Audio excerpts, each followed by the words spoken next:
A capacidade de liderar de forma estratégica e ao mesmo tempo humanizada é uma das habilidades mais demandadas pelas empresas. Nesse cenário, está em vantagem a liderança, que entende que a maior parte do seu tempo precisa ser dedicada às pessoas. Desenvolva os talentos da sua empresa com o auxílio do Profiler, que identifica mais de 50 informações do colaborador em apenas 5 minutos. Aplique avaliação de desempenho, pesquisa de clima e plano de desenvolvimento individual, aumentando o engajamento e performance dos liderados. São mais de 30 ferramentas em uma plataforma completa de gestão de talentos, com People Analytics e gestão comportamental. Lidere e inspire seu time com a Solidis.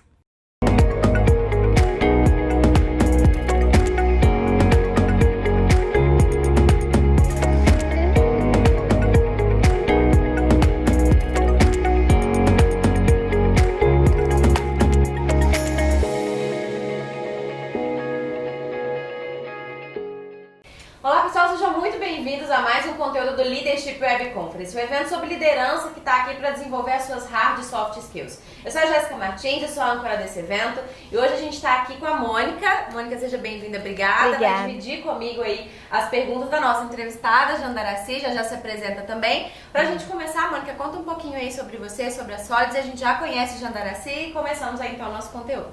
Muito legal. Sou Mônica Hauck, eu fundei a Solidis, que desenvolve tecnologia para gestão de pessoas. E eu estou aprendendo muito nesse leadership, porque eu tenho que ser líder todo dia, tenho que formar líder e está sendo incrível essa experiência. Perfeito, muito bem. Jandaracy, seja bem-vinda, obrigada pelo seu tempo, se apresente, a gente já começa aí o nosso conteúdo. Eu sou Jandaracy Araújo, estou atualmente atuando no governo, tenho uma experiência longa no setor privado, e também como empreendedora. E falar de liderança, né, principalmente de autoliderança, é um grande desafio. E todo mundo aprende todo dia. Acho que liderança principalmente a autoliderança, né, que a gente está aprendendo bastante nesse período de pandemia. Perfeito, a gente vai falar um pouquinho hoje sobre as diferenças e os desafios de liderar em setor privado e em setor público, né? Que é um conteúdo que eu já desejo trazer já faz um tempo aí para os nossos eventos. As pessoas pensam muito sobre isso, sempre quando eu trago alguma coisa de RH, principalmente, as pessoas falam assim, poxa, mas isso aí na realidade no setor público é diferente, liderança no setor público é diferente. Ok, é diferente, mas quais são as alternativas, né? É um pouco sobre isso que a gente vai conversar aqui. Na sua visão, qual que é a principal diferença ou as principais diferenças entre liderar no setor público e liderar no setor privado?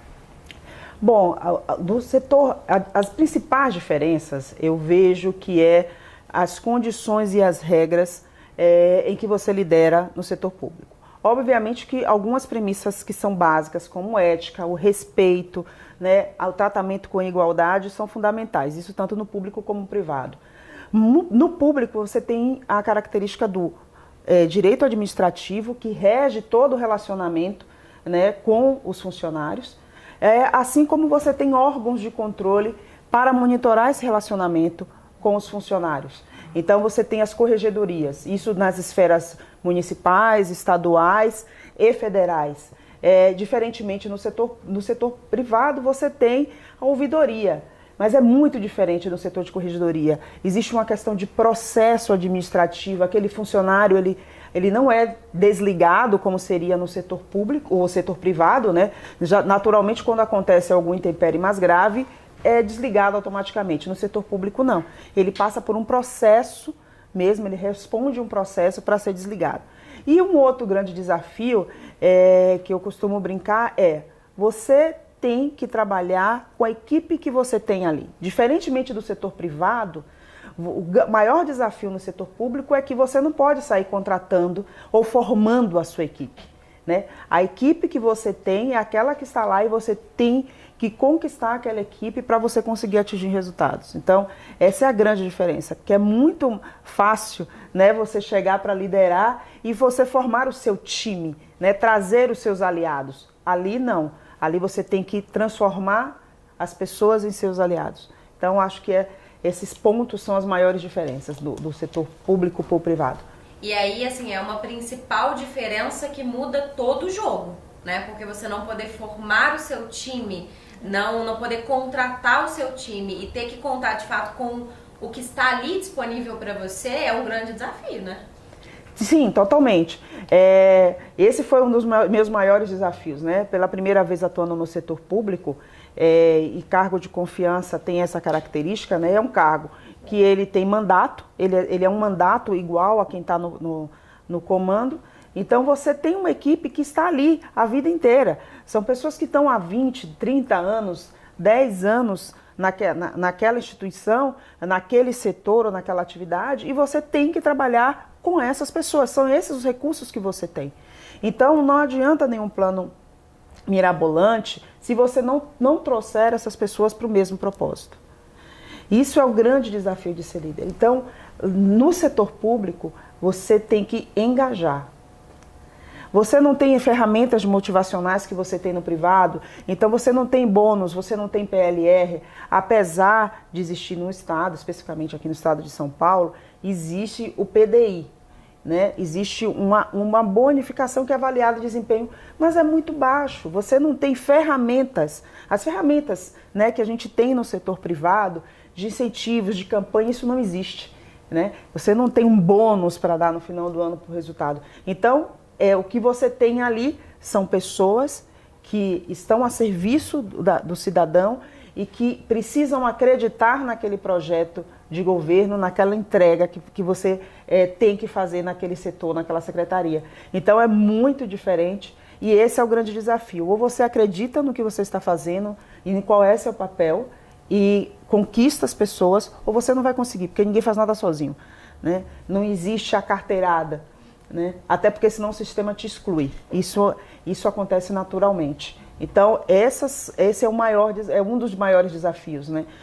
Trabalhar com aquela equipe, você não pode descartar as pessoas, não é tão simples. Você não disponibiliza para o RH, porque você tem que colocar e justificar legalmente porque você está fazendo isso com aquela pessoa para não se tornar um assédio.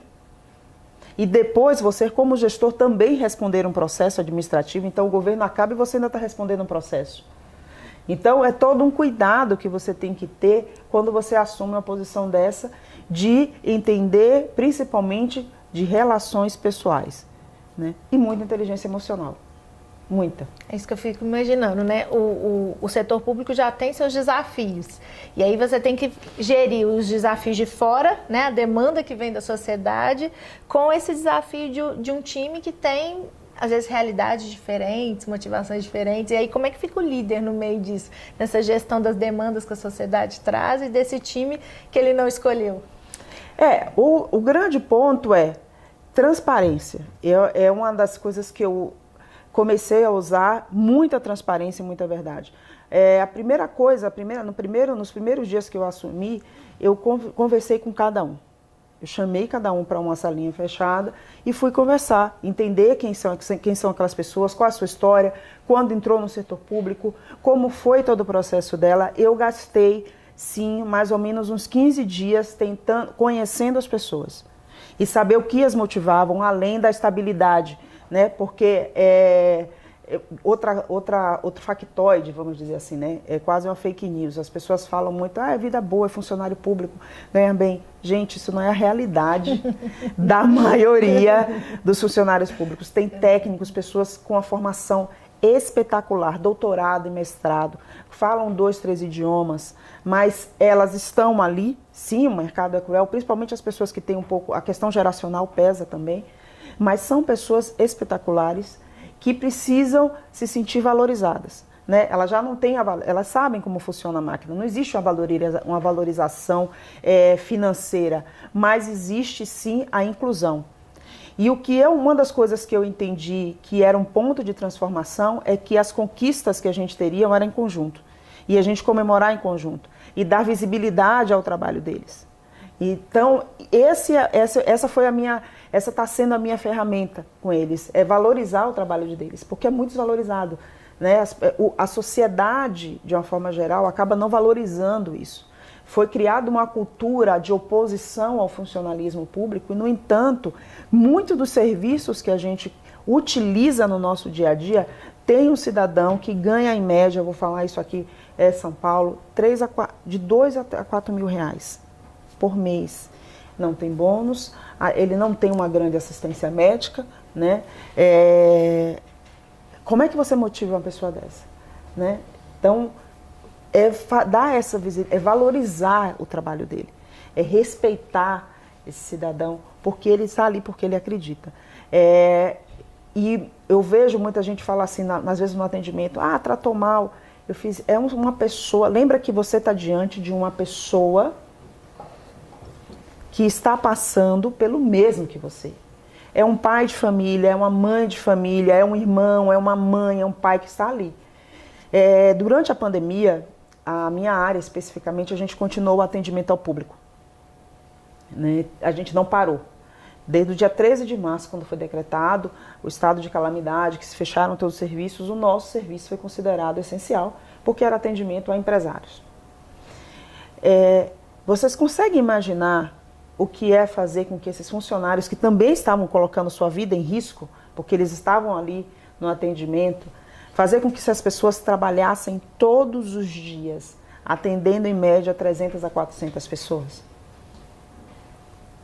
Indo trabalhar nas mesmas condições. Então, isso é engajar, isso é motivar, porque eu não tive um problema de falta, eu não tive pessoas atestando, então elas estavam ali se entregando. Né? A gente conseguiu digitalizar um dos nossos serviços em 2 meses, porque todos trabalharam até o quanto deu, até tarde da noite, e não recebe hora extra, não existe hora extra.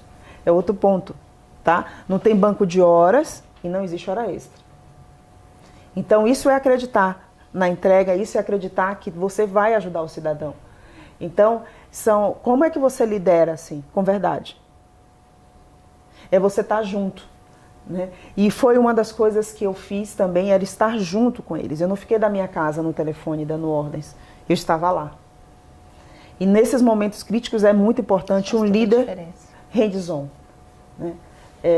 As pessoas gostam muito de estar na posição. Eu falo assim, né? Eu gosto do cargo, a posição, mas e estar junto da sua equipe. Vai para a trincheira, né? Vai para a trincheira, tem que ir para a trincheira. E esse foi o momento de estar na trincheira, junto com eles. Eu acho que a gente fez uma história, a gente conseguiu fazer entregas recordes nesse período, né? Dentro dos programas que eu cuido diretamente.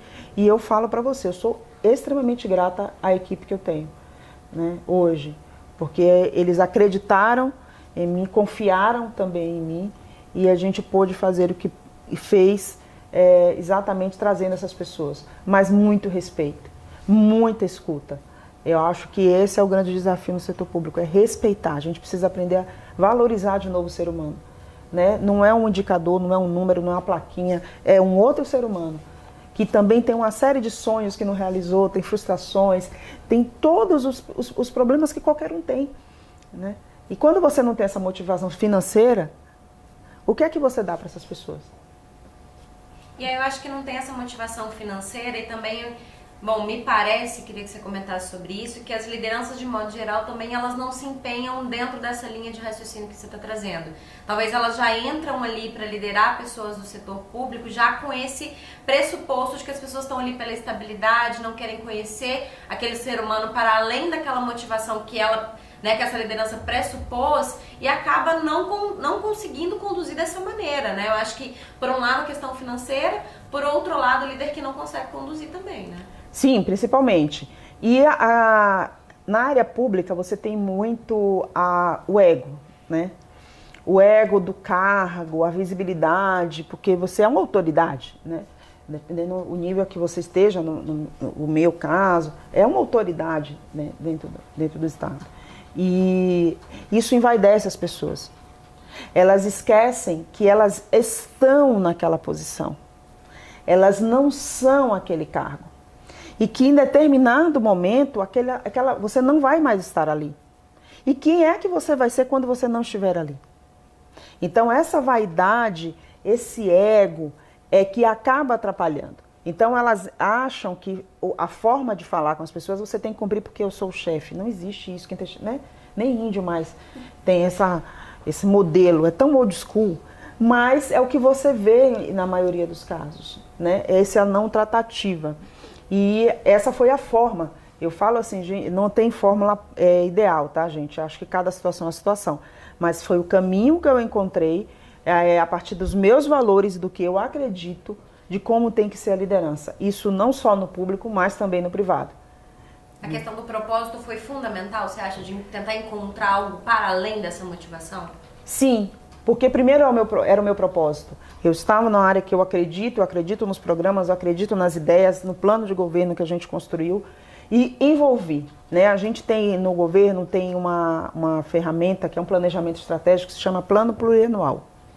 Nesse plano plurianual você estabelece, né, vai pleitear o quanto do orçamento público vai ser direcionado e você vai desenvolver programas e ações para o cidadão dentro desse planejamento plurianual, que no nosso caso foi baseado nos ODS. O que eu fiz? Todos eles participaram do projeto até a gente chegar no final. O que normalmente não acontece. O que normalmente não acontece, fica em outra esfera, mas o envolvimento, o engajamento para cada linha, eu convidei eles a participarem, porque vai para a Assembleia Legislativa, quem aprova é a Assembleia, então você tem todo um processo, né, legal para isso acontecer. Mas eles participaram da construção, deram ideias, alertaram para questões jurídicas, para os riscos jurídicos. Olha, se você fizer dessa forma, você pode ter, o TCE pode questionar, o Tribunal de Contas pode questionar, você pode ter um problema assim, pelo conhecimento. Então eu tenho grandes aliados que inclusive mostraram o caminho das pedras, né, para poder fazer o que a gente está fazendo hoje. Então as dificuldades, né, de relacionamento, obviamente que não é 100%, você encontra resistência.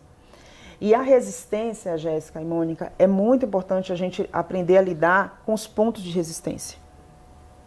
Lidar com os pontos de resistência vai ter alguém, ninguém agrada a todo mundo. A gente precisa ter isso também, aí o ego sob controle volta.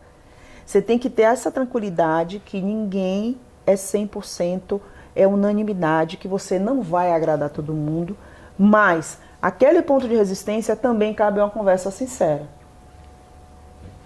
Você readapta, você realoca, você conversa, fala, pergunta o que te incomoda. E se essa resistência for, vamos dizer, permanente e constante, o próprio sistema exclui.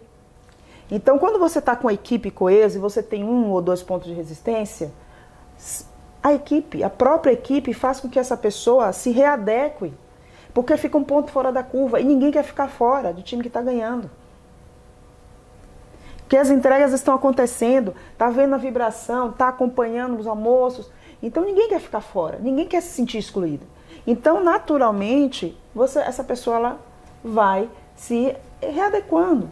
E aí tem uma coisa também que vale no setor público, se está tão forte para ele, ele tem o direito de pedir uma transferência para o departamento. Isso é cultura. É cultura. Você vai criando uma cultura ali onde você determina o ritmo que você... Exatamente. E aí você vai... Aí as pessoas, quem é ponto de resistência, que a gente sempre vai ter, em todo lugar você vai ter. Independente do público e do privado. Independente do público e do privado. Né? E o que acontece? Eu tenho os opositores internos, que é ali, né, dentro da sua equipe, e você tem toda uma oposição. Você já tem um ambiente que não é muito fácil de navegar. Porque nenhum projeto, e isso é importante no público, ele é feito de qualquer forma sem uma série de colegiados. Né? Então você tem que passar, quando a gente fala do plano plurianual, ok, as ideias eram maravilhosas, mas elas poderiam não ser aprovadas na Assembleia. Né? Poderiam ser rejeitadas. Então tem um processo também de construção de relacionamento com outros atores. E você tem a oposição real, né? Uma brincadeira que eu faço, né? No setor privado, você tem alguns opositores em departamentos. Ali tem uma pessoa que vai barrar um pouquinho o meu projeto, porque a gente não é tão friendly assim, mas as regras são muito claras. Né? Os limites são muito bem estabelecidos. No público, não necessariamente. E quando eu falo público, eu não estou falando do funcionário, né? Eu estou falando do sistema inteiro. Da máquina, né? Então, é uma denúncia, né? É uma bancada que pode ficar constantemente questionando cada ação sua. É a oposição em si, você tem uma oposição literalmente E eu fico impressionada, gente, depois que a gente entende como funciona o sistema, para ser oposição, em muitas vezes volta-se contra o que é benéfico para a população. Então, e aí como cidadã eu falo que é a oportunidade da gente entender como funciona. Eu estou tendo uma oportunidade maravilhosa de entender como funciona, até para poder estudar meu voto para frente, pensar melhor no meu voto para frente. Que tipo de oposição é essa? Né? Eu acredito na democracia, no processo democrático, mas uma oposição inteligente. Então, quando você está dentro, você entende como as coisas funcionam. Então, não é tão simples. Você precisa negociar muito. Você precisa conseguir fazer, e aí a política que você tem que fazer no público é bem diferente da política que você tem que fazer no privado. E aí fica a dica para quem não gosta da palavra política, estude e aprenda a gostar. Porque depois que você aprende política, como fazer política, você consegue navegar em qualquer ambiente. E nós somos seres políticos, né? E somos seres políticos, isso é que é fundamental. Porque isso é da coisa pública. Não. No privado, quem tem grandes projetos, né, que vão precisar de grandes aportes, grandes ideias, você precisa, porque aquilo vai passar em várias instâncias, na diretoria, em conselhos, dependendo da função ou do cargo que essa pessoa exerça, né, vai ter que chegar, às vezes, até no conselho da empresa. E como é que você articula isso? Como é que você navega nesse ambiente? Então é muito importante que as pessoas tenham essa visão e os líderes precisam ter essa visão. Né? E não é fazer coisa, vamos separar essa coisa do sujo, né, desse imaginário, porque existia uma resistência, né, algumas ideias que nos fizeram ficar apáticos em relação a isso. Né? Então falar política é feio, né? Falar de política, principalmente as mulheres, né? A gente ficava parte dessa história, porque não era legal, era papo chato, isso é muito chato, mas a gente precisa falar. Né? Isso que rege a vida de todo mundo, inclusive no privado. Né? Dependendo de quem senta, impacta também no setor privado, impacta muito. Então a gente precisa falar bastante sobre isso. O que eu acho incrível é porque existe um imaginário também, é quase um preconceito sobre o servidor, o que é ser servidor. E eu tive a felicidade de encontrar ao longo do caminho pessoas como vocês, assim, que têm uma energia, né? Você tem uma energia, seus olhos brilham quando você vai falar, uma paixão. E eu tive a felicidade de encontrar muitos líderes também apaixonados pela missão de servir, né? E eu acho que é muito importante essa construção, essa reconstrução do imaginário, né? Sobre o servidor, sobre o que é ser líder, porque tem muita gente no setor público fazendo a diferença. E Sim. tem muita gente se dedicando, se doando, né? E o papel, acho que isso, complementar a isso, assim, acho que o líder, ele vem também, ele tem que vir com essa energia, com essa mentalidade, com essa desconstrução para conseguir desconstruir isso num time que eventualmente não acreditava até então, né? Sim, e o principal, né, é lembrar, eu sempre falo isso, eu fiz assim, lembra o seguinte, principalmente quem assume cargos de liderança, como eu, a cargo de subsecretaria, secretaria, são cargos passageiros. Você está ali para cumprir uma missão, porque você acredita que você pode transformar minimamente a sociedade que você vive. E é uma entrega, é propósito. Gente, o que é... E aí eu estou falando da parte honesta, né, da história. Mas a transparência está aí. São pessoas com excelente formação. Não, ninguém tem salários extremamente abaixo do mercado para qualquer um que exerça a função. Então não é disso que a gente está falando. A gente está falando de verdade de eu posso, no período que eu estiver, fazer alguma coisa para transformar um setor, uma área e colocar minimamente alguma coisa que você acredita. Então qualquer pouco que você faça, você consegue transformar. Eu acredito que em transformações pequenas, o peso de transformações pequenas. Você não muda o mundo, né, jogando uma bomba, mas você vai mudando o mundo dentro da sua casa, no clube que você frequenta, no bairro. É assim que a gente transforma a sociedade. É de pouco em pouco, trazendo todo mundo. E você estar nessa posição é você ter essa oportunidade de fazer coisas boas para todo mundo, né? De você fazer entregas e você trazer de novo esse brilho que você está falando, que está vendo nos meus olhos, para a equipe também. porque eles comemoram cada coisa legal, cada notícia que sai, que é relacionada à nossa área. Olha, o governador, no nosso caso, né? Olha, o governador falou na coletiva da gente. Então, isso é que traz as pessoas para dentro, elas se sentem fazendo parte, né? E isso é legal. Você tocou num ponto importante, são pessoas muito qualificadas, né? Porque você tem ali todo um processo de seleção que a sociedade ela traz os melhores no processo seletivo, né? Sim, o concurso público não é qualquer coisa. Mas que com o tempo eles ficam ali, né? E eu já ouvi muitas histórias assim, de pessoas que entraram super motivadas, querendo fazer a diferença, mas elas foram embrutecendo pela máquina, pelo sistema, e é aí que o líder pode fazer toda a diferença, né? Sim, até porque a máquina do Estado é muito pesada, né? A gente tem um desafio aí de desburocratização. Para quem acredita nesse modelo de desburocratização, eu falo para você que é um caminho muito grande. Não é que as pessoas não queiram fazer, a máquina é pesada, há muitas burocracias, são normativos, regras, decretos, a gente fez isso aqui, está fazendo isso aqui em São Paulo, desburocratizando nível estadual, obviamente, e na batalha para fazer isso quebrar, porque como a gente vive numa federação e temos o conceito municipalista, os municípios podem fazer suas leis. Então você tem uma máquina que às vezes impede de você fazer coisas que no privado seria feito de forma ética, tá? Ninguém está falando de romper, né, com a ética, não. Mas que você faria muito mais rápido, né? Uma 866, por exemplo. Você não tem noção de como é a quantidade de legislação que você tem que ler para fazer uma licitação. E aí eu falo, a pessoa que vai e burla o sistema, né, se corrompe, ela faz um esforço. Gente, é um esforço. E ela sabe que aquilo vai cair em algum determinado tempo, mas ela faz um esforço tão grande para burlar o sistema que eu acho que é um desperdício de inteligência. Porque você tem normativas e regras muito rígidas, não são simples. E é por isso que eu falo, aliás, vocês veem nos noticiários, né? Não demora muito, se descobre, porque existe controle, existe. Mas o cara faz um esforço tão grande para poder fazer o errado, que eu falo, se esse esforço dele, que ele fizesse para fazer o errado, fosse revertido para o bem, o impacto ia ser muito maior. O impacto ia ser muito maior. Verdade. Mas é o que a gente tem, né? Fazer o quê?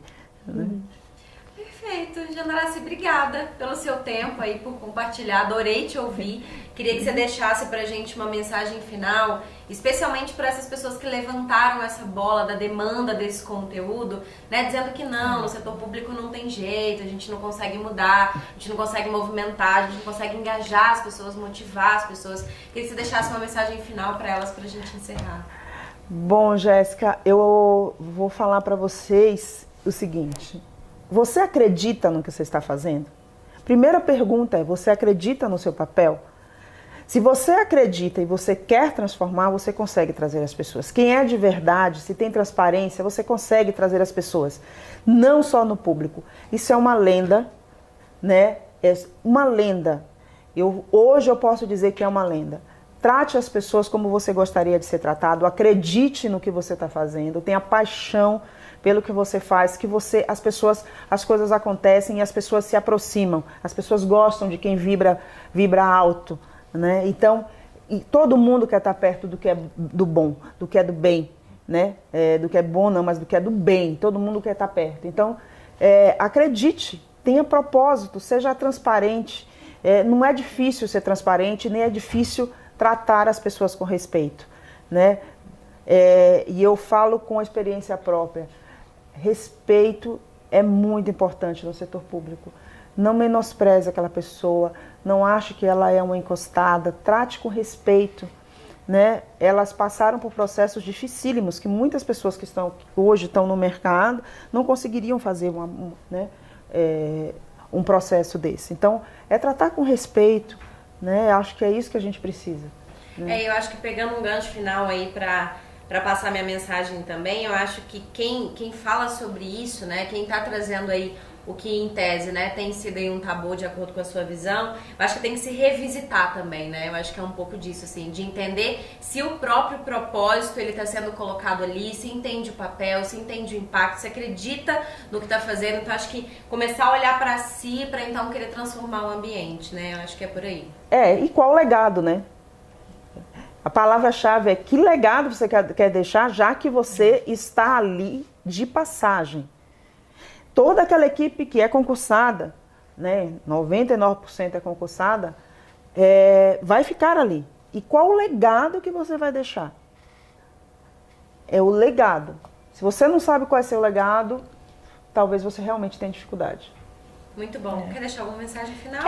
Queria aproveitar e eu acho que a gente como sociedade, a gente tem que aprender a honrar. E eu queria honrar e agradecer a todos os servidores, né? Dizer que eles são muito importantes. Tem pessoas que estão na linha de frente, dando todo o seu sangue, dando o seu melhor, e isso faz toda a diferença para o nosso país. Então, não só eu queria te agradecer muito, né? É incrível aprender, mas também eu queria honrar e agradecer a todos os servidores públicos e, fica firme porque realmente nós precisamos de vocês. É uma batalha difícil, mas é possível, né? No LinkedIn você tá como? Quem quiser continuar esse papo? Jandaraci Araújo. Sou a pessoa mais fácil do mundo de achar.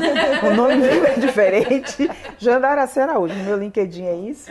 E no meu Instagram também é Jandaraci. Tá lá, Jandaraci Oficial. Então é fácil de me achar. Perfeito. Obrigada, Mônica. Obrigada novamente Obrigada. por dividir aqui comigo. Eu que Pessoal, agradeço. obrigada e até o próximo conteúdo. Tchau, tchau.